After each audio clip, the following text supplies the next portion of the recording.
जय श्री कृष्ण। राधे राधे। आप सभी को उत्पन्ना एकादशी व्रत की हार्दिक शुभकामनाएं। तो आज अपने सुनेंगे उत्पन्ना एकादशी की व्रत कथा। इस एकादशी का व्रत मार्गशीर्ष माह के कृष्ण पक्ष की एकादशी को किया जाता है।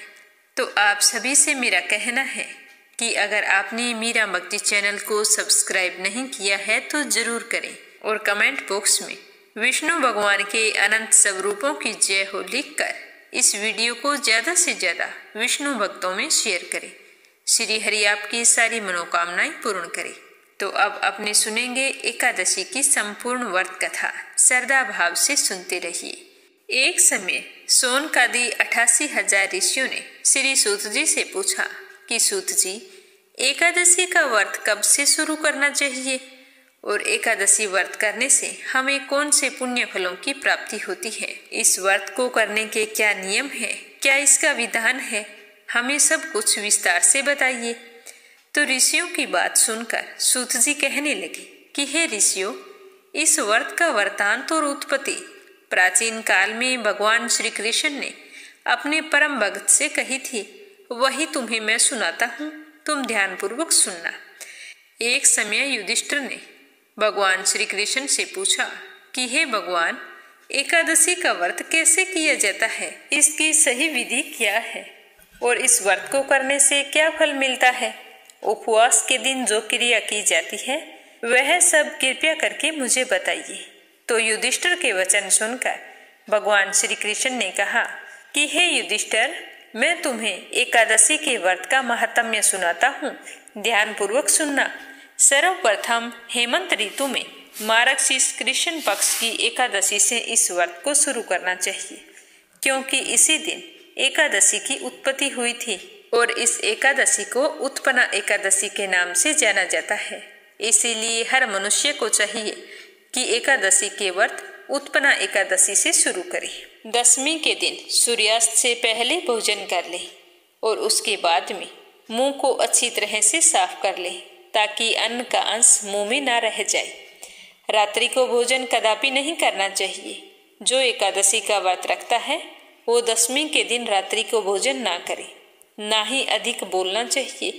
एकादशी के दिन प्रातः 4 बजे उठकर सबसे पहले व्रत का संकल्प लेना चाहिए। इसके बाद शौच आदि से निवृत्त होकर शुद्ध जल से स्नान करना चाहिए।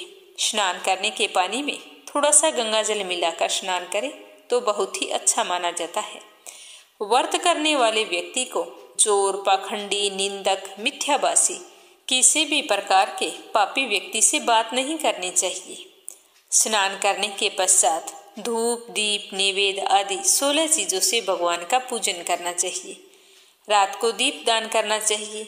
ज्यादा ना कर सके तो एक दीपक तुलसी के समक्ष जरूर जलाना चाहिए, क्योंकि तुलसी की पूजा किए बिना और विष्णु जी को तुलसी दल का भोग लगाए बिना हमारा एकादशी का व्रत अधूरा ही माना जाता है। रात्रि में सोना नहीं चाहिए। सारी रात्रि भजन कीर्तन करते हुए बितानी चाहिए। एकादशी की व्रत कथा सुननी चाहिए। ओम नमो भगवते वासुदेवाय मंत्र का जाप करना चाहिए। आपसे कभी जाने अनजाने कोई गलती हो गई है तो उसकी क्षमा भी मांगनी चाहिए। धर्मात्मा पुरुषों को कृष्ण पक्ष और शुक्ल पक्ष दोनों एकादशियों को समान ही समझना चाहिए। इसमें कोई भेदभाव नहीं करना चाहिए। जो मनुष्य मेरे द्वारा बताई विधि के अनुसार एकादशी का व्रत करते हैं, उन्हें तीर्थ में स्नान करके भगवान के दर्शन करने से जो फल प्राप्त होता है वह एकादशी व्रत के 16वें भाग के समान भी नहीं होता है। व्यतिपात के दिन दान देने का लाख गुना फल होता है। संक्रांति से 4 लाख गुना तथा सूर्य चंद्र ग्रहण में स्नान करने से जो पुण्य फल प्राप्त होता है वही पुण्य एकादशी के दिन व्रत करने से मिल जाता है। अश्वमेघ यज्ञ से 100 गुना तथा 1 लाख तपस्वियों को 60 वर्ष तक भोजन कराने से 10 गुना, 10 ब्राह्मणों अथवा 100 ब्रह्मचारियों को भोजन कराने से 1000 गुना पुण्य भूमि दान करने से होता है। उससे भी 1000 गुना पुण्य कन्यादान से प्राप्त होता है और इससे भी 10 गुना अधिक विद्या दान करने से होता है और विद्यादान से 10 गुना अधिक भूखे व्यक्ति को भोजन कराने से होता है। अन्नदान के समान इस संसार में कोई भी ऐसा कार्य नहीं है जिससे देवता और पितर दोनों तृप्त हो, परंतु इस एकादशी के व्रत का पुण्य सबसे अधिक होता है। इससे ज्यादा मैं क्या कहूँ, 1000 यज्ञों से भी अधिक इसका फल होता है। इस व्रत का प्रभाव देवताओं को भी दुर्लभ है। रात्रि को भोजन करने वाले को उपवास का आधा फल मिलता है और दिन में एक बार भोजन करने वाले को भी आधा ही फल मिलता है। लेकिन जो व्यक्ति एकादशी के दिन निर्जल व्रत रखता है तो उसका महात्म्य तो देवता भी नहीं बता सकते। तो श्री कृष्ण की बात सुनकर युधिष्ठिर कहने लगे कि हे भगवान, आपने हजारों यज्ञ और लाख गौदान को भी एकादशी व्रत के बराबर नहीं बताया। एकादशी को तो आपने सबसे ऊपर बताया है, इसका पुण्य फल सबसे अधिक होता है, तो यह इतनी उत्तम कैसे हुई है, ये भी मुझे बताइए। तो भगवान कहने लगे कि हे युधिष्ठिर, सतयुग में मुर नाम का दैत्य उत्पन्न हुआ था। वह बड़ा ही बलवान और भयानक था। उस प्रचंड दैत्य ने इंद्र, आदित्य, वसु, अग्नि, वायु सभी देवताओं को हराकर भगा दिया था। तब इंद्र सहित सभी देवताओं ने भयभीत होकर भगवान शिव के पास जाने का निर्णय लिया और फिर सारे इकट्ठे होकर शिव जी भगवान के पास गए और जाकर सारा वृतांत सुनाया और कहने लगे कि हे कैलाशपति, मुर दैत्य से भयभीत होकर हम सभी देवता मृत्यु लोक में भ्रमण कर रहे हैं, आप हमारी रक्षा करें। तो भोले शंकर ने कहा कि देवताओं, तीनों लोकों के स्वामी भगवान श्री हरि विष्णु हैं, वही भक्तों का दुख दूर करते हैं, तो आप उनकी शरण में जाइए, वही आपकी रक्षा करेंगे, तुम्हारे सभी दुखों को दूर करेंगे। तो शिव जी के ऐसे वचन सुनकर सभी देवता क्षीर सागर में पहुंच गए। वहां भगवान विष्णु को शयन करता हुआ देखकर सारे वहां खड़े हो गए और हाथ जोड़कर स्तुति करने लगे। कहने लगे कि देवताओं द्वारा स्तुति करने योग्य प्रभु, आपको बारंबार नमस्कार है। देवताओं की रक्षा करने वाले मधुसूदन, आपको बारंबार नमस्कार है, आप हमारी रक्षा करें। दैत्यों से भयभीत होकर हम आपकी शरण में आए हैं। आप तो इस संसार के कर्ता, माता पिता, उत्पत्ति, पालन करता और संहार करता है। सबको आप शांति प्रदान करते हैं। आकाश और पाताल आप ही हैं। सबके पिता में ब्रह्मा, सूर्य, अग्नि, सामग्री, होम, आहुति, तंत्र मंत्र, यजमान, कर्मकर्ता, भोक्ता, सब कुछ आप हैं। आप तो सर्वव्यापक हैं। आपके सिवा तीनों लोकों में चर तथा अचर कुछ भी नहीं है। हे भगवान, दैत्यों ने हमें हराकर स्वर्ग से निकाल दिया है और हम सब देवता इधर उधर मारे मारे फिर रहे हैं। आप उन दैत्यों से हमारी रक्षा कीजिए और हमें हमारा स्वर्ग लोक वापिस दिलाइए। तो इंद्र के ऐसे वचन सुनकर भगवान विष्णु कहने लगे कि हे इंद्र, ऐसा मायावी दैत्य कौन है जिसने सब दैत्यों को जीत लिया है? उसका नाम क्या है? उसमें बल कितना है? वह कहाँ रहता है? उसका स्थान कहाँ है? सब कुछ मुझे विस्तार से बताइए। तो भगवान के ऐसे वचन सुनकर इंद्र कहने लगे कि भगवान, प्राचीन समय में एक नाड़ीजंग नाम का एक राक्षस था। उसके महापराक्रमी और लोक विख्यात मुर नाम का एक पुत्र हुआ। उसकी चंद्रावती नाम की नगरी है।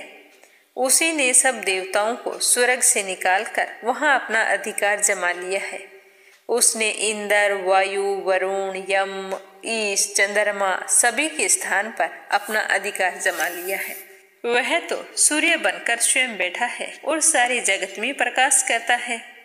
स्वयं ही बादल बनकर बैठा है, जब इच्छा हो बारिश करता है। वह तो सबसे अजय है, उसे कोई हरा नहीं सकता। हे असुर निकंदन, उस दुष्ट से छुटकारा दिलाने के लिए हम सभी आपके पास आए हैं और आप हमारी रक्षा कीजिए। तो उनके वचन सुनकर भगवान श्री हरि विष्णु ने कहा कि हे देवताओं, तुम निश्चिंत हो जाओ, मैं शीघ्र ही उसका संहार करूंगा। तुम चंद्रावती नगरी जाओ। इस प्रकार कहकर भगवान सहित सभी देवताओं ने चंद्रावती नगरी की ओर प्रस्थान किया। उस समय मुर सेना सहित युद्ध भूमि में गरज रहा था, युद्ध के लिए ललकार रहा था। उसकी भयानक गर्जना सुनकर सभी देवता डर के मारे इधर उधर भागने लगे। तो विष्णु भगवान ने उन्हें समझाया और कहा कि तुम्हें डरने की कोई जरूरत नहीं है। अब मैं जाकर उस दैत्य से युद्ध करूंगा। फिर विष्णु भगवान स्वयं रणभूमि में आए तो सारे के सारे दैत्य अस्त्र शस्त्र आयुध लेकर विष्णु जी को मारने के लिए दौड़ पड़े। भगवान ने उन्हें सर्प के समान अपने बाणों से बींध डाला तो इससे बहुत सारे दैत्य मारे गए। कई दैत्य भाग गए। अब तो केवल मुर राक्षस ही बचा था। तो मुर नामक दैत्य अविचल भाव से भगवान के साथ युद्ध करता रहा। भगवान जो जो तीक्ष्ण बाण चलाते उसके लिए वह पुष्प सिद्ध हो जाता। तो दोनों के बीच इसी तरह लगातार युद्ध चलता रहा।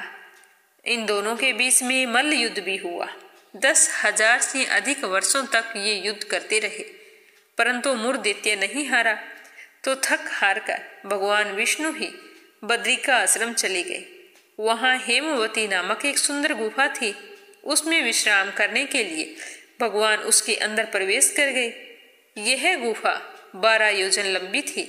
उसका एक ही द्वार था। भगवान विष्णु वहां योग निद्रा की गोद में सो गए। मुर दैत्य भी पीछे पीछे आया और गुफा में प्रवेश कर गया।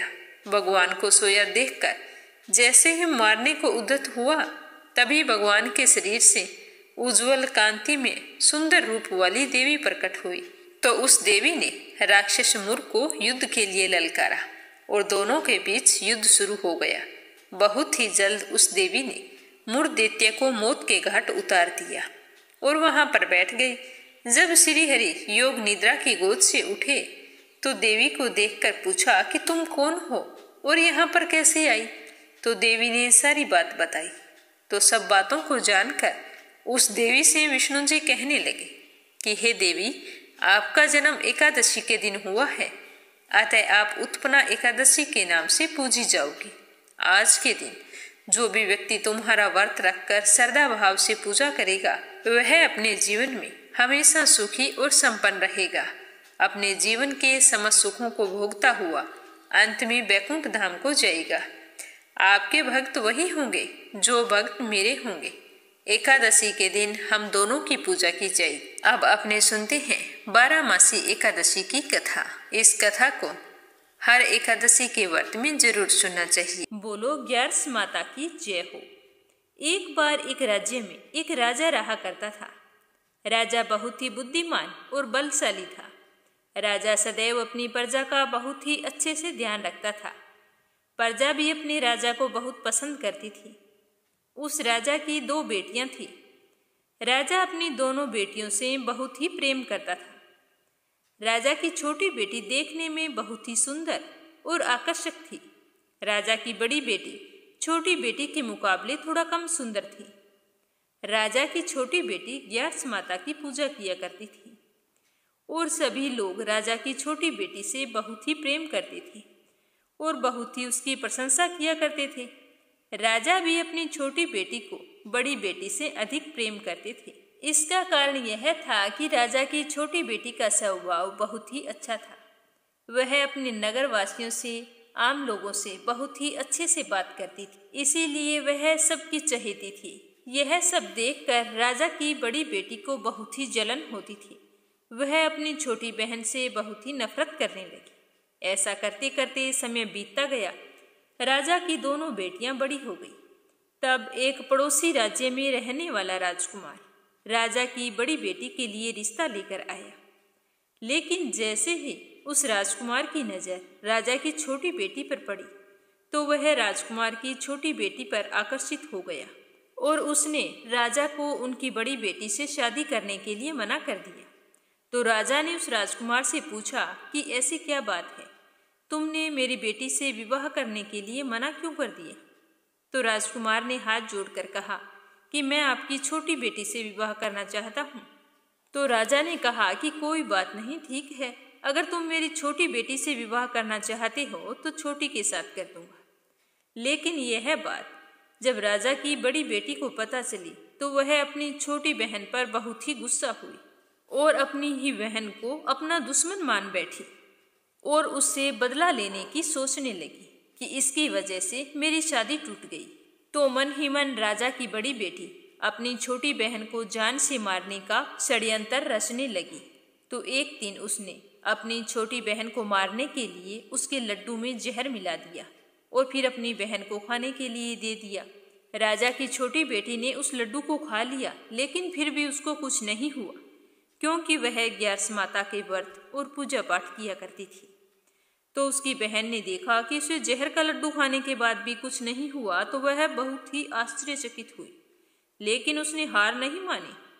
उसने एक दिन अपनी छोटी बहन जब वो कमरे में सो रही थी, तब एक मटके में सांप रखकर उसके कमरे में छोड़ दिया, लेकिन वह जहरीला सांप भी उस छोटी बहन का कुछ नहीं कर पाया।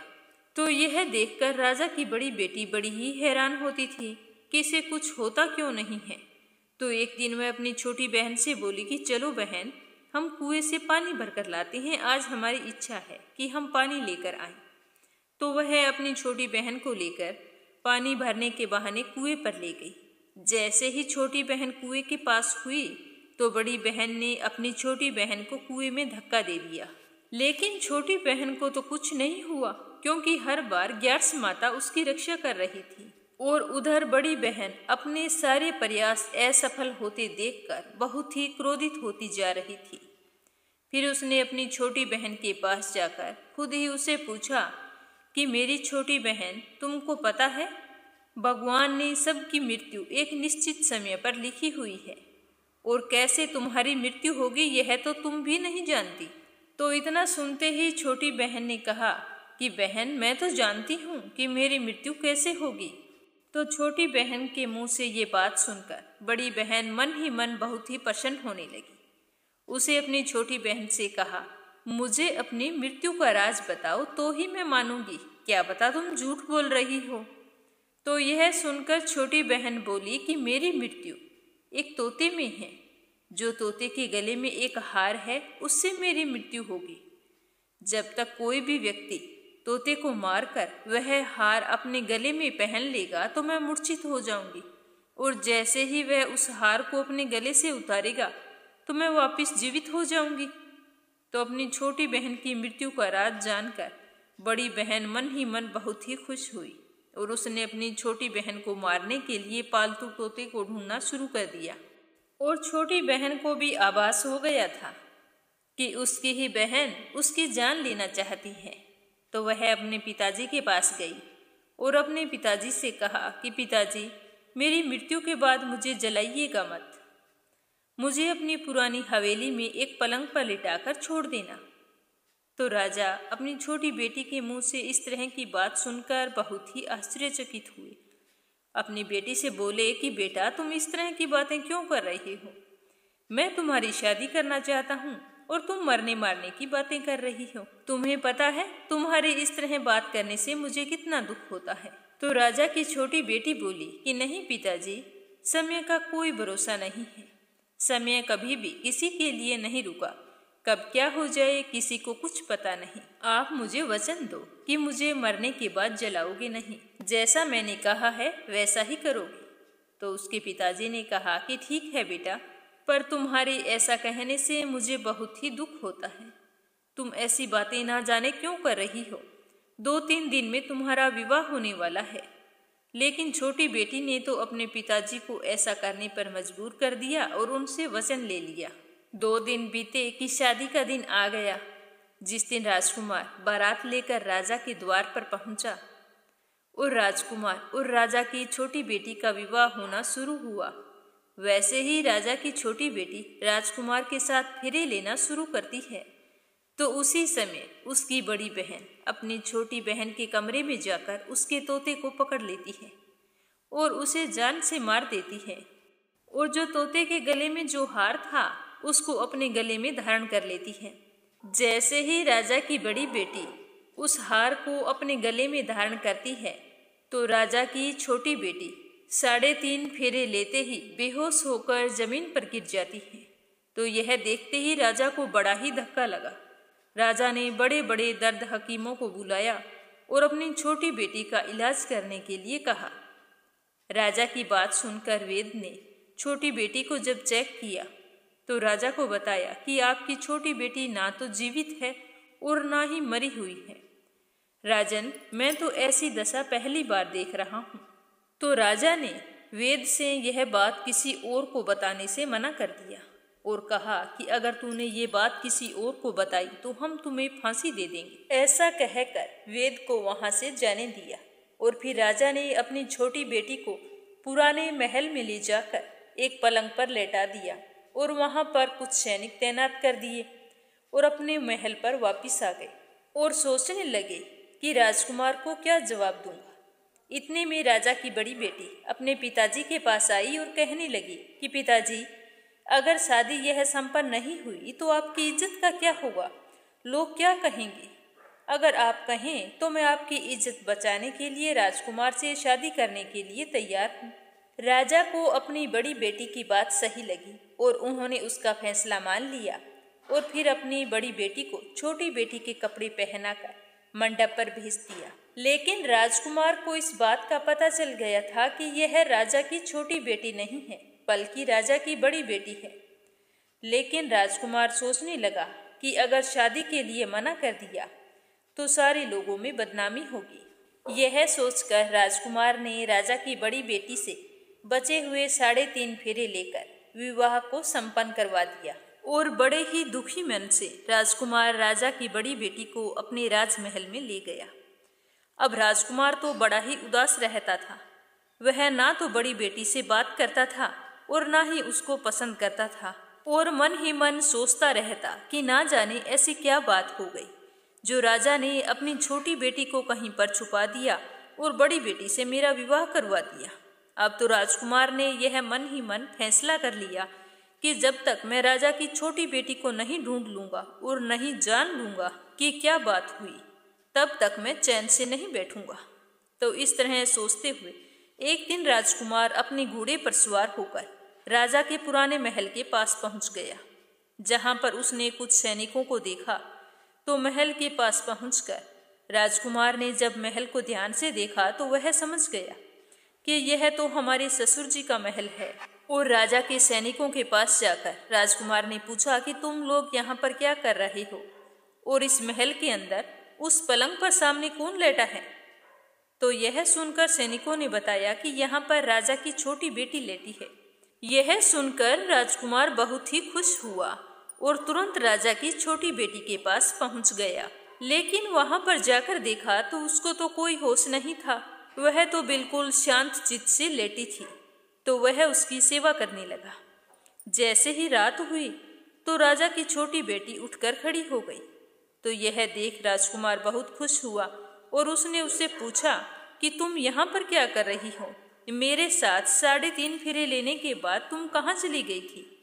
तुम मेरे साथ चलो, मुझे तुमसे शादी करनी थी। तुमने मेरे साथ ऐसा क्यों किया? तो राजा की छोटी बेटी ने राजकुमार को सारी बातें बता दी कि किस तरह मेरी जान एक तोते में बसी थी और यह बात मैंने सिर्फ अपनी बहन को बताई थी। मुझे पता है कि उसी ने मुझे मारने का प्रयास किया है। अब उसके पास एक हार है जिसको वह सुबह पहन लेती है और रात को उतार देती है। जब वो सुबह पहनती है तो मैं मूर्छित हो जाती हूँ और रात को उतारती है तो मैं फिर से जीवित हो जाती हूँ। जब तक वह हार मेरी बड़ी बहन के पास है मैं ऐसे ही जीवित और मूर्छित होती रहूंगी। अगर मेरी बड़ी बहन के पास जो हार है वह अगर मेरे हाथ आ जाए तो मैं हमेशा के लिए जीवित हो जाऊंगी। तो राजकुमार ने सारी बातें बड़ी गौर से सुनी और फिर राजा की छोटी बेटी के पास ही रहने का निर्णय ले लिया और उसने अपने बचे हुए 3.5 फेरे भी उससे पूर्ण कर लिए और फिर वहीं पर दोनों रहने लगे। इस तरह कुछ समय बीत गया। राजा की छोटी बेटी गर्भवती हो गई। एक दिन राजकुमार को किसी काम से बाहर जाना पड़ा तो उसी दिन छोटी राजकुमारी के पेट में दर्द होने लगा। तो उसने ग्यारस माता को याद किया। उसके याद करते ही ग्यारस माता वहां पर प्रकट हो गई और अपनी प्रिय भक्त के पेट के दर्द को दूर किया और उसे पुत्र की प्राप्ति करवाई। तभी वहां पर अचानक से राजकुमार भी आ गया। राजकुमार ने ग्यारस माता को देखा तो आश्चर्यचकित हो गया। उसने तुरंत माता को प्रणाम किया और ग्यारस माता ने राजकुमार से कहा कि जब तुम्हारा पुत्र 5 वर्ष का हो जाए तो तुम अपनी पत्नी का हार लाकर इसके गले में डाल देना। ऐसा करने से तुम्हारी छोटी रानी हमेशा के लिए जीवित हो जाएगी।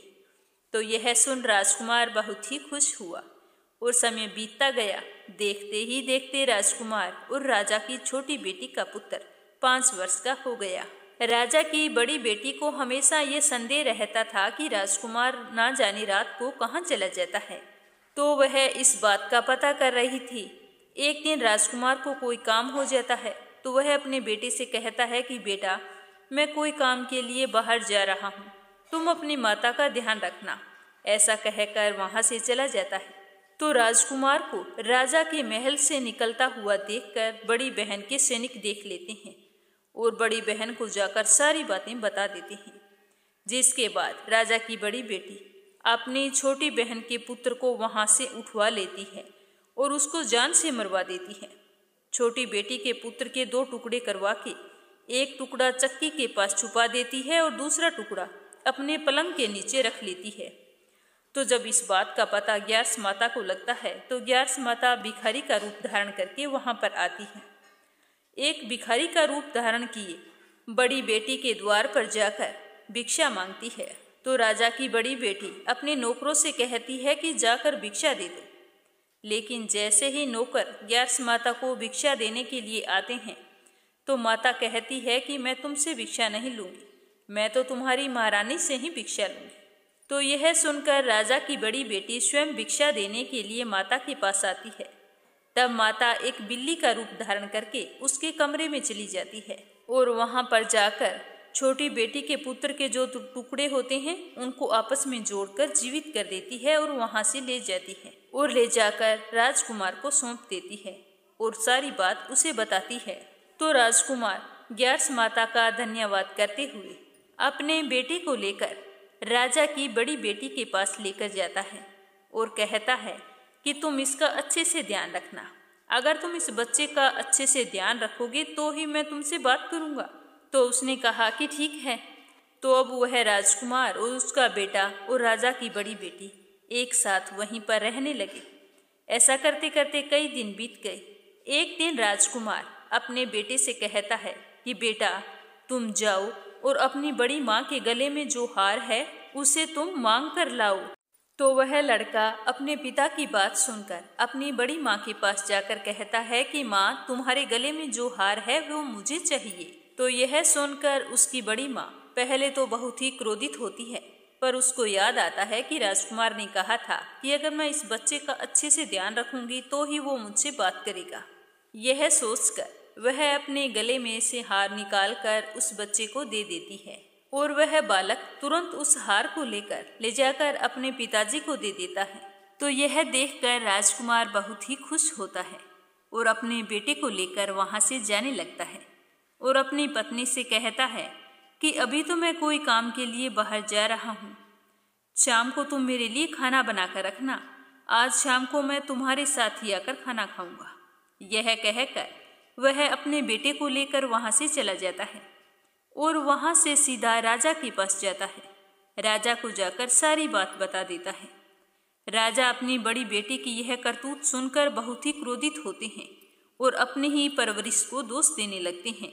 और राजा के यह भी समझ में आ गया कि क्यों उनकी छोटी बेटी ने कहा था कि अगर मेरी मौत हो जाती है तो मुझे जलाना मत, क्योंकि उनकी बेटी को पहले से पता था कि उसी की बहन उसको मारना चाहती है।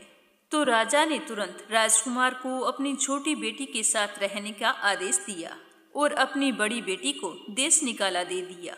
तो इस तरह राजा की छोटी बेटी को ग्यार्स माता के व्रत और पूजा पाठ से अपना खोया हुआ मान सम्मान और अपना जीवन पुनः प्राप्त हुआ। हे एकादशी माता, जिस तरह आपने राजा की छोटी बेटी की रक्षा की उसी तरह सबकी करना। बोलो एकादशी माता की जय हो। अगली कहानी सुनते हैं कि श्री राधा रानी का नाम एक बार लेने की क्या कीमत होती। एक समय की बात है, एक व्यक्ति संत जी के पास गया और कहने लगा कि संत जी, मेरा एक बेटा है, वो ना तो पूजा पाठ करता है और ना ही भगवान का नाम लेता है। आप ही कुछ ऐसा कीजिए कि उसका मन भगवान में लग जाए। तो संत जी कहने लगे कि ठीक है बेटा, एक दिन तो उसे मेरे पास लेकर आना। तो अगले दिन वो व्यक्ति अपने बेटे को लेकर संत जी के पास आ गया। अब संत जी उसके बेटे से कहते, बेटा बोल राधे राधे। तो बेटा कहता, मैं क्यों बोलूं? तो संत जी कहते, बेटा बोल राधे राधे। तो वो इसी तरह मना करता रहा और अंत में उसने यही कहा कि मैं क्यों कहूँ राधे राधे। बस उसके इस तरह कहते ही संत जी ने कहा कि बस अब ठीक है, जब तुम मर जाओगे और यमराज के पास जाओगे तब यमराज तुमसे पूछेंगे कि कभी भगवान का नाम लिया, कोई अच्छा काम किया, तब तुम कह देना कि मैंने जीवन में एक बार श्री राधा रानी के नाम को बोला है, बस एक बार। इतना बताकर वो चले गए। समय बीतता गया, सारी उम्र गुजार वो एक दिन चल बसा तो यमराज के पास पहुंचा। यमराज ने उससे पूछा कि कभी कोई अच्छा काम किया, तो उसने कहा हाँ महाराज, मैंने जीवन में एक बार श्री राधा रानी के नाम को बोला है, आप उसकी महिमा बताइए। तो यमराज सोचने लगा कि एक बार नाम की महिमा क्या होगी, इसका तो मुझे भी पता नहीं है। तो यमराज बोले कि चलो इंद्र के पास चलते हैं, वही बताएंगे। तो वह व्यक्ति बोला कि मैं ऐसे नहीं जाऊंगा, पहले पालकी लेकर आओ, उसमें बैठकर जाऊंगा। तो यमराज ने सोचा कि ये बड़ी मुसीबत है। फिर उसने पालकी मंगवाई, उसमें बिठाया। 4 कहार लग गए। वो बोला यमराज जी, सबसे आगे वाले कहार को हटाकर उसकी जगह आप लग जाइए, तभी मैं चलूंगा। तो यमराज जी ने उसके कहे अनुसार ऐसा ही किया। फिर सब मिलकर इंद्र के पास पहुंचे और वहां जाकर बोले कि एक बार श्री राधा रानी के नाम को लेने की महिमा क्या है। तो इंद्र बोले कि महिमा तो बहुत है, पर क्या है ये तो मुझे भी नहीं मालूम, चलो वर्मा जी के पास चलते हैं, वही बताएंगे। तो वह व्यक्ति बोला कि इंद्र जी, ऐसा है कि दूसरे कहार को हटाकर आप भी यमराज जी की तरह मेरी पालकी को उठाइए। तो अब तो एक और यमराज की पालकी उठा रहे थे और दूसरी तरफ इंद्र लगे हुए थे और सारे मिलकर पहुंच गए वर्मा जी के पास। तो उन्हें देखकर वर्मा जी ने सोचा कि ऐसा कौन सा प्राणी ब्रह्मलोक में आ रहा है जो स्वयं इंद्र और यमराज पालकी उठाकर ला रहे हैं। तो जैसे ही वो वर्मा जी के पास पहुंचे तो सभी ने पूछा और वर्मा जी को प्रणाम करके बोले कि वर्मा जी, एक बार श्री राधा रानी का नाम लेने की महिमा क्या है, हमें बताइए। तो वर्मा जी बोले कि महिमा तो बहुत है, पर क्या है ये मुझे भी नहीं पता। हाँ, भगवान शिव को जरूर पता है, चलो वहां चलते हैं। तो वह व्यक्ति बोला कि तीसरे कहार को हटाइए और वर्मा जी उसकी जगह आप लग जाइए। अब वर्मा जी करते भी तो क्या करते, राधा रानी के नाम की महिमा जो जाननी थी। अब पालकी के एक ओर यमराज, दूसरी तरफ इंद्र और पीछे वर्मा जी, सारे के सारे मिलकर भगवान शिव के पास पहुंच गए और पहुंचकर शिव जी को प्रणाम किया। तो शिव जी ने इस तरह उनको देखकर पूछा कि इस तरह आज आपका आना कैसे हुआ। तो वो बोले कि प्रभु, राधा रानी के नाम की महिमा क्या है, केवल एक बार नाम लेने की महिमा, कृपा करके हमें बताइए। तो भगवान शिव बोले कि मुझे भी नहीं पता, हाँ महिमा बहुत है, लेकिन इस बात का पता भगवान विष्णु को है।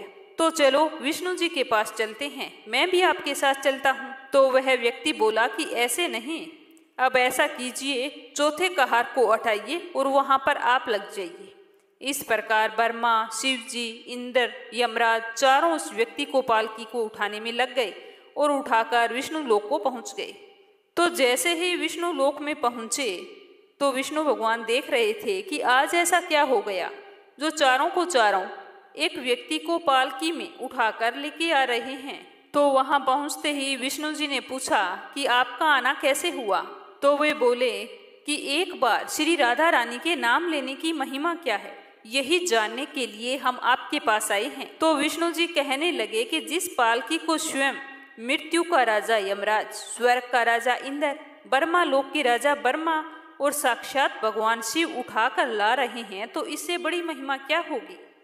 जब सिर्फ एक बार श्री राधा रानी के नाम के कारण आपने इसको पालकी में उठा लिया, तो अब तो ये मेरी गोद में बैठने का अधिकारी हो गया है।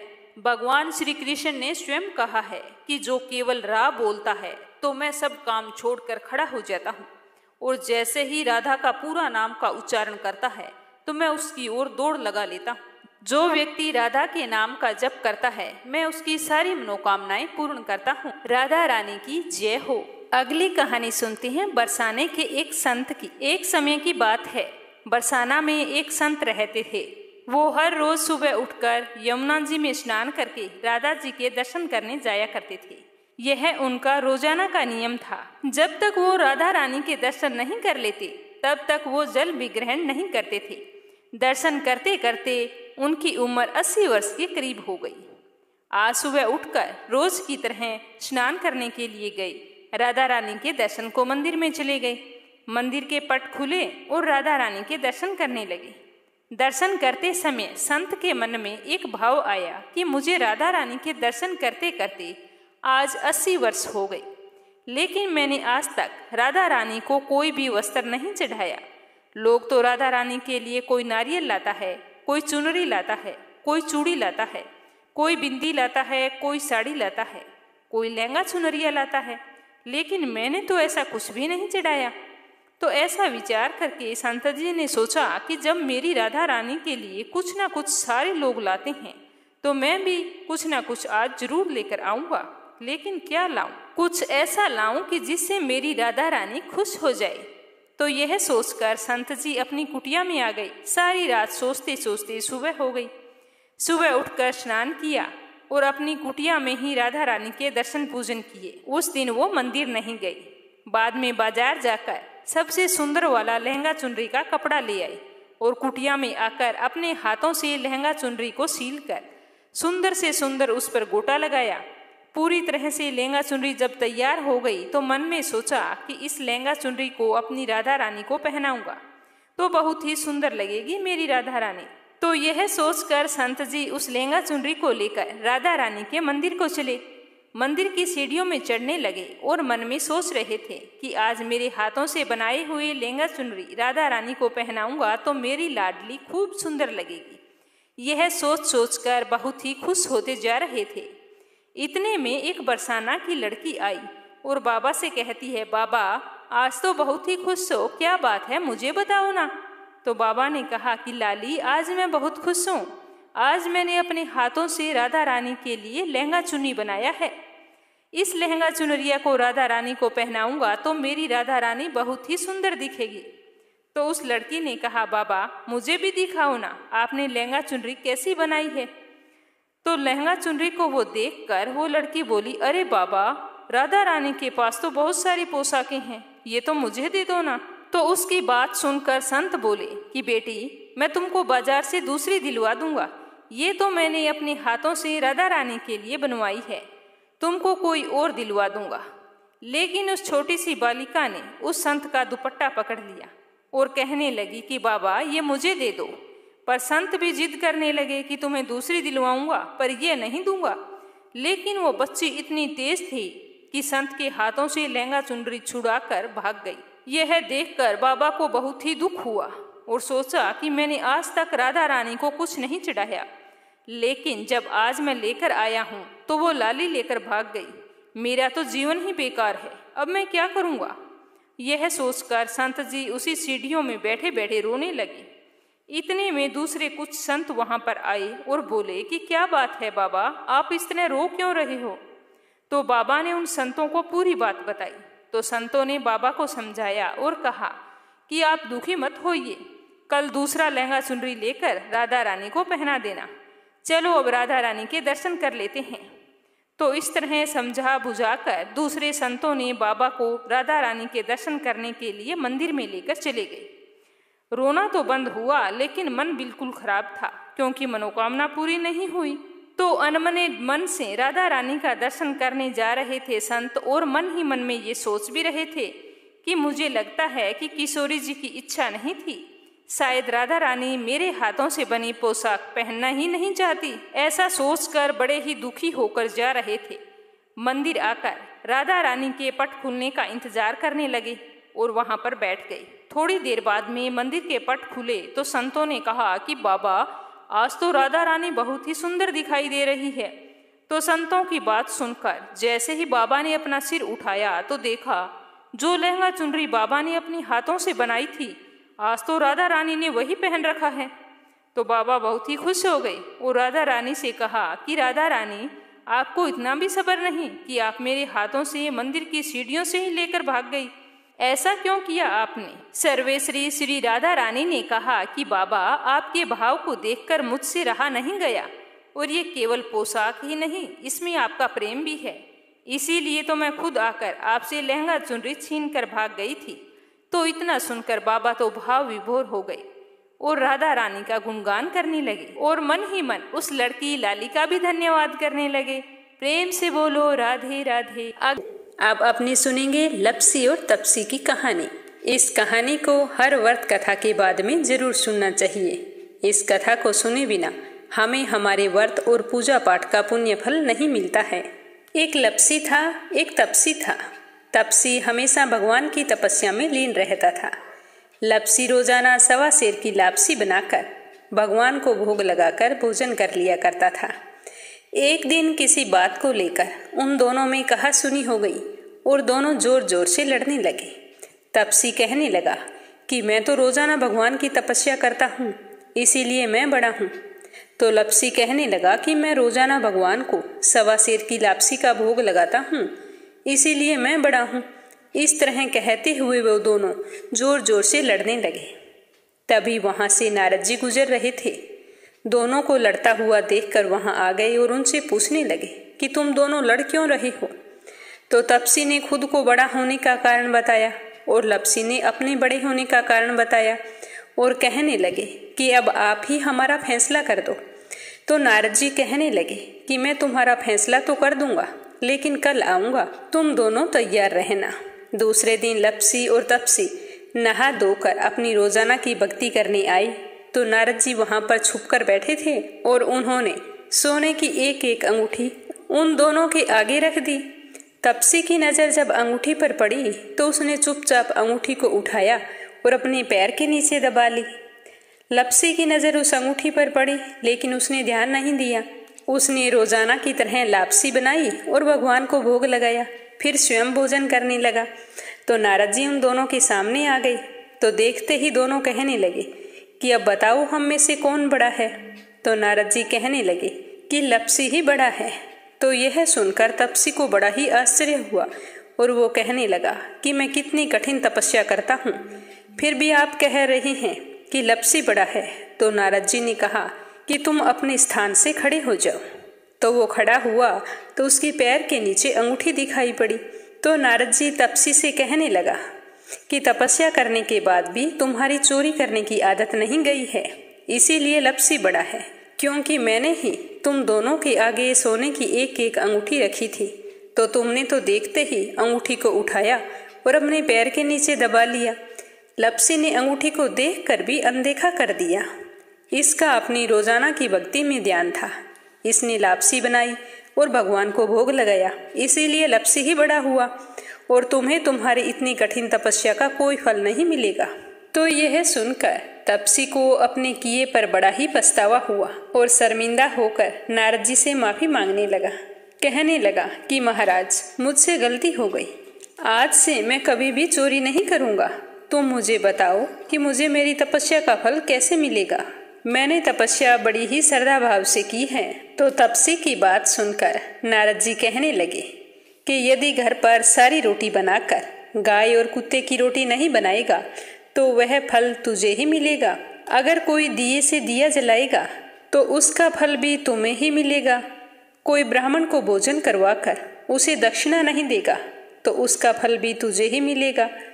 अगर कोई बहन सुहासिनी को तीवल, सूट हम भेंट स्वरूप देते हैं, उसके साथ अगर रुपये नहीं देंगे तो उसका फल भी तुझे ही मिलेगा।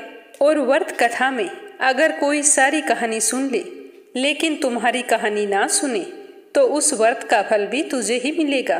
तो यह सुनकर तपसी बहुत ही खुश हुआ और उसके बाद कभी भी चोरी ना करने का प्रण लिया। कहा जाता है कि उसी दिन से हर व्रत कथा के बाद में लपसी तपसी की कहानी कही और सुनी जाती है। कहानी समाप्त होते ही बोलना चाहिए कि लपसी का फल लपसी को मिले, तपसी का फल तपसी को मिले।